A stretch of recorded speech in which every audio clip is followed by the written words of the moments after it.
కొణిదెల పవన్ కళ్యాణ్ అనే నేను శాసనం ద్వారా నిర్మితమైన భారత రాజ్యాంగం పట్ల నిజమైన విశ్వాసం విధేయత చూపుతానని,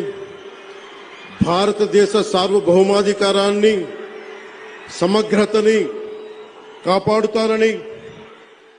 ఆంధ్రప్రదేశ్ రాష్ట్ర మంత్రిగా నా కర్తవ్యాలను శ్రద్ధతో అంతఃకరణ శుద్ధితో నిర్వహిస్తానని, భయం గాని పక్షపాతం గాని రాగద్వేషాలు గాని లేకుండా